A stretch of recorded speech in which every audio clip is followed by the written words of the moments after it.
ஸ்ரீராம் நிற்கிறார். அவரை பார்த்துட்டு தான் இங்கிட்டு வரணும். அவர் வரும்போது ஸ்ரீராம்கிட்ட வந்து அப்போ தான் தாடி எடுத்துட்டு பெரிய மீசையோட முதலாக ஃபர்ஸ்ட் ஷாட்டுக்கு வர்றாரு கமல் வர்றாரு. ஆமாம், அவர் கறிக்கடைக்கார மாதிரி இருக்குன்ட்டார் ஸ்ரீராமா. ஆமாம், கருக்கு நான் அவர் அப்படின்னா அடுத்த நிற்க எங்கிட்ட வந்தார். விரும்மாண்டியில் ஒர்க் பண்ணீங்களா? விரும்மாண்டி முழுக்க இருந்தேன். விரும்மாண்டி எப்படின்னா சம்பளம் எங்களுக்கு ஒரு மணி நேரத்துக்கு ஒருக்கா டீ கொடுக்கணும், உங்களுக்கு நாளைக்கு இவ்வளோ சம்பளம் ஜூனியர் ஆர்டிஸ்ட் சட்டத்திலாம் சொல்லிட்டாங்க. அருமை. பூரா கலந்துட்டு என்ன முருகன். கமல் அளவுக்கு ரஜினியோட உங்களுக்கு நெருக்கம் உண்டா? கூட்டமாக தப்போ ஃபைட்டில் வந்து அவர் அடிச்சுட்டே இருப்பார். நான் டக்குன்னு ஃபைட்டு அப்போ ஆரம்பி இருக்காது ஸ்பாட்டில் நிறுத்துங்க இன்னும் என்னையா சண்டையில் நான் தான் தோக்க போகிறேன், அவர் தான் ஜெயிக்க போகிறேன், இப்போயே அடிக்கணும் அடிக்கிற கீழே வந்து ஜெயிச்சிருக்கோம். அவரே அடிச்சுட்டு இருந்தால் நான் பார்த்துக்கிட்டே இருந்தால் என்னதுன்னா. எந்த காலகட்டத்தில் தயாரிப்பாளர் ஆகணும்னு தோணிச்சு? எங்கள் ஒரு பாட்டுக்காரனப்ப ராமராஜன் அப்போ தான் வளர்ந்துக்கிட்டு இருக்காரு. ஆமாம், அவரை போட்டு படம் எடுத்து வெற்றி பெற வைக்கலாம் அப்படின்னு எப்படி தோணும்? ஆமாம், அதாவது விஜயகாந்தை வச்சு தொடர்ந்து பல படங்கள் பண்ணியிருக்கீங்க. எடுத்தது கரிமேடு வரான் முதல் படம் பெரிய மருந்து. ஆமாம், பார்த்தீங்கன்னா சம்பளம் படு உயர்வு. நம்ம ஆளுங்க தானே நம்மள இவ்ளோ தூரம் சப்போர்ட் பண்ணி கூட்டிட்டு வந்தாங்க. அவங்களுக்கு தெரியாதா அவங்களோட பெஸ்ட் ஹாலிடேஸ் நம்ம கூட தான்னு? GT Holidays, South India's #1 travel brand. தரம், விலை இரண்டும் எப்போதுமே இரு துருவங்கள். அந்த இரு துருவங்களையும் இணைப்பதுதான் Fun Story. ஃபோன் 9566010006 மற்றும் 9566010007.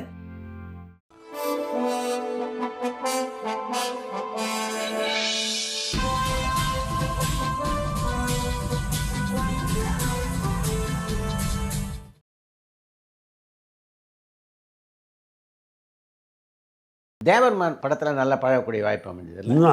ஆனால் கணக்கு ஃபுல்லாக வரும். ஆமாம், கோயில்ஸ்லாம் மலையில் எடுக்கிறாங்க, நேச்சுரல் மலையில் எடுக்கிறாங்க. மழை பெஞ்சிட்டு ஷார்ட் முடிஞ்சு ஒரு கார் போய் 2 பேரும் தான் உட்காரணும். ஷார்ட்டுக்கு போனால் 2 பேரும் கொடையில் நான் கொடை பிடிச்சிருக்கோம், கொடைப்பெல்லாம் அவர் இருப்பார். 2 பேரும் மழை பெய்கிற சீன்லேயே எடுத்தாங்க. அந்த கோயில் சீன் புரியுது. கதை வர கதை நேச்சுரல் மலையில் எடுத்தாங்க. அந்த கதை உருவான விதம் முதல்ல வந்து கூப்பிட்டு விட்டாங்க சார் ஆஃபீஸ், கமல் சார் ஆஃபீஸ்க்கு. நான் போனேன். போகும்போது கமல் சார், வாலி, அனந்த், பாலச்சந்தர், அசோசியேட் ஆனந்த் 3 பேர் இருந்தாங்க. வணக்கம் சொல்லிட்டாங்க. ஸ்கிரிப்டாக கொடுத்தாங்க, இந்த படிங்க கொஞ்சம் ஃபுல்லாக படித்தேன். 1 மணி நேரம் படித்தேன். நல்லா இருக்கு சார். இந்த பெரியவர் யார் போடலாம்? இல்லை பெரியவர்னே சொல்லிட்டீங்க, அப்புறம் யார் போடுறது? பெரியவர் சிவாஜி கணேசன் தான் தானே. கரெக்ட், நாங்களாம் அதான் முடிவு பண்ணோம். உங்கள் ஒப்பீனியனும் தெரிஞ்சுக்கிட்டோம். கரெக்ட் அப்படிதான். அப்படி தான் என்ன தேவர்மன் வந்து பெரிய பேர் வாங்கலாம். ஆமாம், அவர் வந்து ஃபஸ்ட்டு டே ஷார்ட் எடுக்கிறாங்க. சித்தன் தான் ஸ்டில் ஃபோட்டோகிராஃபர். வேகமாக எடுத்து பிரிண்ட் போட்டு வர சொல்கிறார் கமல் சார். இங்கேருந்து உட்காந்துருந்து 1 2 3 ரூமில் நாங்கள் நிற்கிறோம். பிரிண்ட் போட்டு வந்துட்டான். கெட்டப்பு இவரை கெட்டப் போட்டுலாம் பார்க்க முடியும், கேட்க முடியுமா?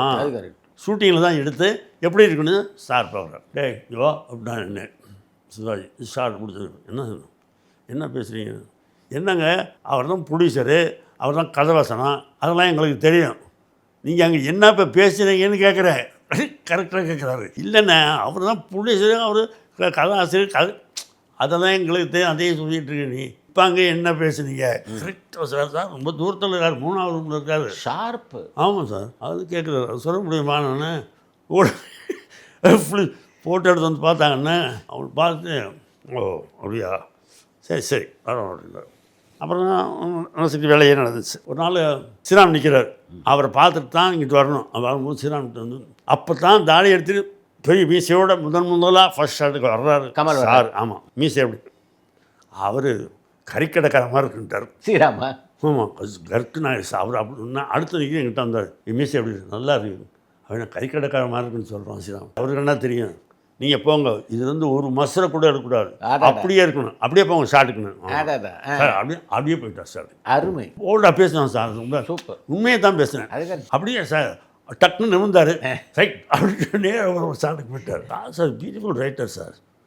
அவர் கதைவாசம் எல்லாமே ஃபுல்லாக சோம்பேத்தனம்லாம் ஃபுல்லாக எழுதிடுறாரு சார். ஃபுல் ஸ்கிரிப்ட் எழுதிடுறாரு சார். நான் பார்த்துருக்கேன். ரொம்ப நான் உட்காந்து படிச்சுட்டு இருந்தேன். மகாநதியத்தான் நினைக்கிறேன். இளையராஜாவுக்குள்ளே மியூசிக் இந்த அவர் ஃப்ரெண்டு இந்த படிக்கிற மாதிரி பார்த்துக்கிட்டு இருக்கியான்னு கேட்டார். என்னங்க படிச்சுக்கிட்டு இருக்கேன், நீ வருது இல்லை இப்படி இப்போ வேகமாக புரட்டுறியாரு. ஆமாம், இதை மெதுவாக படித்தா எப்போ எவ்வளோ பெருசாக படிச்சுக்கிறது அப்படின்னு. அப்புறம் நல்லா இருக்காது. ஸ்டோரி நாலேஜ் கமல் சாருக்கு ரொம்ப, அதாவது நடிகர் அதெல்லாம் தாண்டி கரெக்ட். மலையாள டைரக்டர் பரவாயில்ல, கொஞ்சம் நேட்டிவிட்டி தெரியாது. ஆமாம், அது சரி, அதான் கொஞ்சம் சொல்லி அது இவர் இருந்ததுனால பார்த்துக்கிட்டு. ஆமாம் சொல்லி கேட்டுக்கிட்டார் சார். உட்காரு அதை கேளுங்க, அதான் சொல்லுவாங்க. என் முருகன் சாமியை கையில் தூக்கி வைக்கலாமான்னு நான் சொன்னேன். இந்த பக்கத்துலேயே அங்கே அந்த ஊரில் தேர் இருக்குது. சாமி கொண்டு போகிறதுக்கு மேடு போட்டிருக்காங்க. மேடு போட்டு தேரை நிற்கிது, அந்த உயரத்தில் அப்படியே சாமி கொண்டு போவாங்க. என் பக்கத்தில் பார்த்தீங்களா தேருக்கு நிற்கிது. இங்கே மட்டும் தூக்கி வச்சா சாமி வருது, கட் பண்ண அங்கே இருக்கலாம்னார் டைரக்ஷனாக. அப்படி இருக்கலாம் சார், எப்படி வச்சதுன்னு தெரியாது. கரெக்ட். கட் பண்ண சாமி மேலே இருக்கார், அப்படி வச்சுக்கணும். அப்படி வச்சுக்கிட்டார். அவர் தேரோட்டில் வசதியாக நிறுத்துறதெல்லாம் முதல்ல நையாண்டி மேனம், நாரசன் மேனம், பெரிய மனுஷன், அப்புறம் இது இருக்கிறவங்கள முதல்ல வெடி போடணும். ஆர்டர் ஸ்ரீராம்கிட்ட சொல்லி வச்சார்.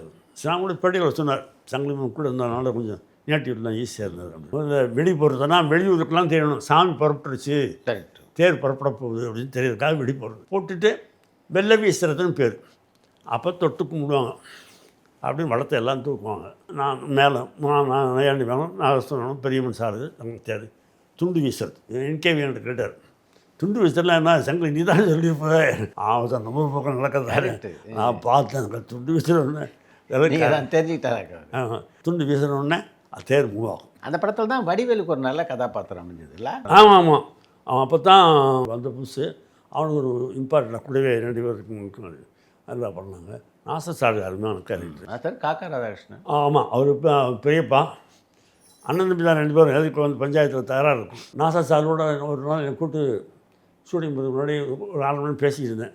அதுக்கப்புறம் சொன்னார், இப்போ மதுரை பாஷை புரிஞ்சு போச்சு, சங்கரிமன்கிட்ட கொஞ்சம் நேரம் பேசினேன், அவர் பேசுறது தெரிஞ்சுக்கிட்டேன் அப்படின்னார். அது மறக்க முடியாது. நல்லா அவரும் ரொம்ப நைஸானார். விரும்மாண்டியில் ஒர்க் பண்ணிங்களா? விரும்மாண்டி முழுக்க இருந்தேன். விரும்மாண்டி எப்படின்னா எனக்கு முன்னாடி ஃபிக்ஸ் பண்ணிட்டார் சார். ஆர்டிஸ்ட்லாம் மதுரையில் போய் செலக்ட் பண்ணி சில வேலை செலக்ட் பண்ணிட்டு ஷூட்டிங்க்கு சின்னமுன்னு ஒரு தாண்டி பக்கத்தில் பழைய காலத்து கோர்த்து ஒன்று இருக்குது. அந்த கோர்த்து சீன் அது இதுக்கெல்லாம் ஃபிக்ஸ் பண்ணிட்டார். எல்லாரும் ஆர்டிஸ்ட்டும் வந்தாங்க. தேனியில் இருக்காங்க. ஷூட்டிங் நடக்கும். அமல்ராஜ் எஸ்பி அது மறுநாள் பேர் ஸ்கிரிப்டை கொடுத்தேன். என்ன இந்த எடுக்க போகிற சீன் சார். மறுநாள் போனேன், நான் படித்தேன், ஒன்றுமே இல்லை இதில், நீங்கள் எடுக்க முருகன் அப்படின்ட்டார். டிஎஸ்பி வந்தார். ஷூட்டிங் வேணாம் சார். என்ன வேணான்றீங்க? எல்லோரும் நாளைக்கு எல்லா ஏற்பாடும் இல்லை. நான் சொல்கிறேன் முருகன். 1/2 மணி நேரம் பேசினார் டிஎஸ்பி. எங்கள் அப்பா வந்து நான் வந்து சினிமா நாடகத்துறை இருந்தவர், அதனால சொல்கிறேன். 2 வில்லேஜ் தாண்டி தான் நீங்கள் சினிமாவுக்கு போகணும். 2 வில்லேஜ் ஃபுல்லாக அர்ஜென்ட்ஸ் இருக்கான். வந்தால் காரில் கண்ணாடியெல்லாம் உடைக்கணும், கல்லை வெட்டி எறியணும் இருக்காங்க. கல்லை வெட்டி எறிஞ்சால் அவங்களையும் கைது பண்ணுவோம், இவங்களையும் கைது, 2 பேரும் கைது பண்ணுவோம். உங்களுக்கு சிரமம் சொன்னால் ரொம்ப நேரம் பேசினார். எல்லா ஆர்டிஸ்டும் வந்தால் காலையில் ஷூட்டிங். சாப்பிட்டு போய் சொன்னேன், இப்படி சொல்கிறான் டேஸ். சரி, அவர் பேக்கப் பண்ணிட்டு வந்து நான் ஃப்ளைட்டில் போகிறேன்னு போயிட்டு அவர் எல்லாம் பேக்கப் பண்ணிட்டு வந்து தான் கோகா கோலா ஃபிக்ஸ் பண்ணி இங்கேயே செட்டு போட்டு ஜல்லிக்கட்டில் மாடெல்லாம் வர வச்சு உசிலம்பட்டி ஆளையெல்லாம் ஒரு 50 பேர் வந்து கல்யாண மண்டபத்தில் தங்க வச்சு எல்லாம் இங்கே வச்சோம். அதனால தான் இருந்துச்சு. சூப்பர். ஆமாம், ஒன்றும் வெளியே தெரியல. அதில் சாக்கு பெரிய சிரமம் கம்மி, பழமும் சிரமம்லாம் முடிஞ்சிருச்சு. கரெக்ட். அதை ஹோப் பண்ணதுக்கு கொஞ்சம் இந்த மாதிரி பிளானிங்கோடு இங்கே பண்ணோம். ஆட்கள்லாம் வர வச்சு என்ன கதை நடந்துச்சுன்னா, ஜூனியர் ஆர்டிஸ்ட் சங்கத்துக்கு பிரச்சனை பண்ணிட்டாங்க. வெளியூர் ஆட்களை வச்சு எடுக்கிறீங்க, எங்கே ஆளெல்லாம் போடணும் அப்படின்னாங்க. சரி, ஜூனியர் ஆர்டிஸ்ட்டில் வந்து ஒரு 50 அவங்க பக்கத்தில் இவங்க பக்கத்தில் நிற்கும்போது நீ யார் நாங்கள் உசிலம்பட்டி வந்திருக்கோம், கல்யாணம் பண்ண தங்கியிருக்கோம், சம்பளம் எங்களுக்கு ஒரு 3 நேரத்துக்கு ஒருக்கா டீ கொடுக்கணும், எங்களுக்கு நாளைக்கு இவ்வளோ சம்பளம் ஜூனியர் ஆர்டிஸ்ட் சட்டத்திலாம் சொல்லிட்டாங்க. அருமை. இவங்க பூரா கதையத்தில் வேண்டாம், என்ன முருகனை கொண்டாந்து சும்மா நிறுத்திட்டீங்க எங்களை, அவங்க பூரா கதையாக சொல்கிறாங்க, அவங்களுக்குலாம் அவ்வளோ சம்பளம் கிடைக்கிது அப்படி. அப்புறம் அதை சமாதானப்படுத்தி சரி நம்மளே நம்மலாம் ஒரு மாதிரி போடணும். ஜல்லிக்கட்டு மாடெலாம் முதல்ல வரவழைச்சாச்சு. மாடு பிடிக்கிறவங்க வந்து அதான் அவனுக்கு பெரிய ஃபேமஸ் விட்டேன். அவனெல்லாம் வர வச்சு ஒரு காயம் கூட பட்டுச்சு அவனுக்கு. அந்த அளவு உங்கள் மேலே நம்பிக்கை வைக்கிறதுக்கு கமல் என்ன காரணம் சொல்லியிருக்காரா? அவர் பேசணும்னு அப்சர்வ் பண்ணிக்குவார் சார். அவர் பெரிய எக்ஸ்ரே கேமரா எப்படி எக்ஸ்ரே உள்ளே இருக்குது வெளியே இருந்து எடுத்துட்டு எக்ஸ்ரே மாதிரி பார்க்கும்போதே இவன் செய்வான், இவன் எப்படி பண்ணுவான் அவன் ரொம்ப தெரியும். ஒரு நைட்டில் வந்தார், 3 பேர் நிற்கிறான். இது யார்? நான் உசிலம்பட்டி நைட்டில் வாசனம் கூட உசிலம்பட்டி வந்து ஆளுகளை கூப்பிட்டு வந்தான். அவன் நடிகரும் கூட. அவன் பாரதியார் படத்தில் இந்த நாயை கண்டன ஓடுவான் பயப்படுற மாதிரி அந்த வேஷம் பண்ணான். அவன் நல்லா நடிப்பான்.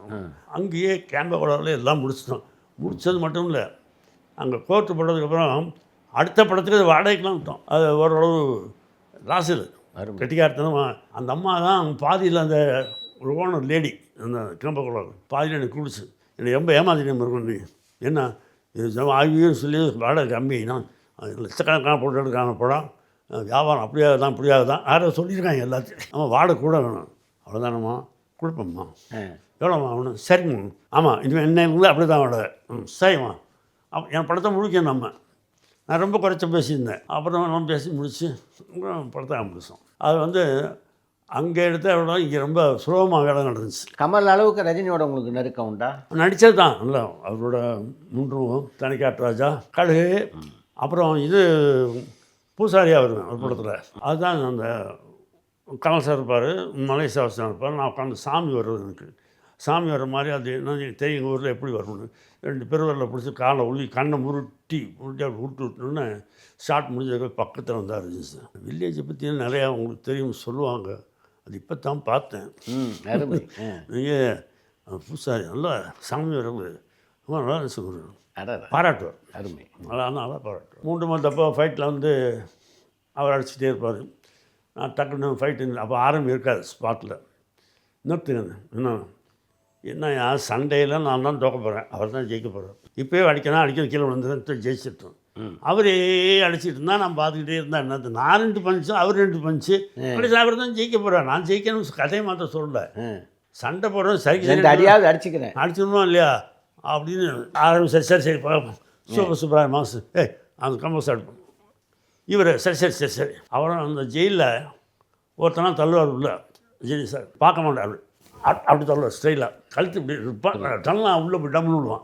அடுத்து என்கிட்ட வேணும். நான் என்ன இப்படிலாம் அடித்தா நான் திருப்பி அடிப்பேன்ட்டு ஆரம்பி அங்கே இருக்கார்.